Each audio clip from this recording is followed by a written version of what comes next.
안녕하세요. 닥터고의 쓰리고 TV 주식 고용군입니다. 제가 정형외과 의사로서 이렇게 연골만 보다 보니까 연골 재생을 공부하게 됐고, 그 다음에 가능하면 연골을 살리기 위해서 줄기세포를 공부하게 됐고, 그리고 연골이 다 없어진 경우에는 결국은 인공관절을 공부하게 됐죠.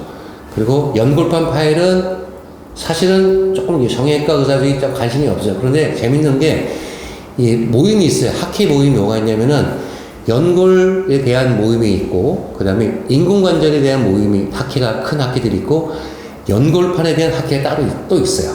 그만큼 연골판이 중요한 거예요. 그래서 요즘은 연골판에 대한 이런 치료 방법들을 원칙을 이렇게 보시면 돼요. 나이에 관계없이 파열은 MRI에서 있지만 증상이 없는 경우는 가능하면 건들지 말고 이 주위에 있는 염증만 가라앉히는 주사치료라든지 또는 무릎 내에 이런 주사치료를 권장한다. 이게 첫째 원칙. 두 번째, 가능하면 공합을 원칙으로 한다. 그런데 바깥쪽은 붙지가 않기 때문에 바깥쪽은 고민할 수밖에 없어요. 이걸 무리하게 꾸며놓으면은 안부터 더 아프기도 하기 때문에 고민을 하는 거예요. 원칙은 공합을 원칙으로 하되, 가능하면은 절제를 지양을 해야 된다는 게 원칙으로 되어 있어요. 그런데 절제를 하는 경우가 있어요. 젊으신 분들, 너무나 파열이 심해가지고 움직일 때 끼고 잡아 당기고 아플 때는 절제를 해주는 게 나아요. 그런데 절제를 하되 가능한 불안정한 부분을 안정되게만 다듬어내서 자기 걸 보존을 해야 되는 게 원칙으로 되어 있는 거예요. 근데 제가 얼마 전에 스드근할 때 제가 은사님이 계세요. 우리나라의 관절 내시경에 세계적인 돼가지고 관절 내시경을 이끌으셨고, 그것 때문에 우리나라의 그 관절 내시경 논문이 일본보다 많이 나오는 이런 되게 석학이신데 저랑 이제 마주 앉았어요. 어떤 얘기를 했냐면은 5년 전에만 하더라도 저희 병원에 관절 내시경 수술한 데가 많았습니다.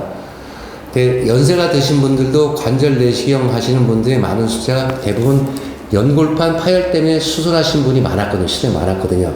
그런데 언제부턴가 이게 이 연골판 나이 드신 분 연골판을 잘못 수술하면 더 통증이 오기 때문에 안 하는 수술이 됐습니다. 그래서 요즘 관절 내시경 수술이 많이 줄고 있어서 저도 이제 어떻게 다시 환자분들에게 좋은 경험을 주기 위해서 어떻게 연구를 해야지 모르겠더니 우리 은사님이 공부도 좀 많이 하시는 말씀이, 고원장 요즘 트렌드야. 퇴행성으로 연골판이 찢어진 분을 절제를 하게 되면은 더 빨리 퇴행성 관절이 올 수가 있고 뼈도 괴다될 수가 있고 처음에는 좋지만은 통증이 심해진 경우가 있기 때문에 요즘은 연세 드신 분들 연골 파열은 잘 안 하는 게 트렌드야. 가능하면 자기 관절을 보존하는 쪽으로 연구를 많이 해보세요. 이렇게 말씀하셔서 그게 맞습니다 교수님. 막 웃으시더라고요. 웃으시는데 저도 5년 전만 해도 연골판 절제술을 나이 드시면 많이 했거든요. 근데 지금은 제가 말하기 전에 다들 알고 오세요. 연골판을 잘못 손대면 더 문제가 된다 해서 관절 내시경을 꺼려 하시더라고요. 저도 알아요. 트렌드를 알기 때문에 안 하는데, 다만 연세가 많다 하더라도 이런 경우 수술할 수가 있어요. 통증이 급성으로 와가지고 찢어진 양상의 MR을 봤더니 아주 안 좋던 경우들, 이런 경우는 안 할 수가 없어요. 그런 경우는 절제를 최소화해서 통증을 감소시키는 방법이 하나.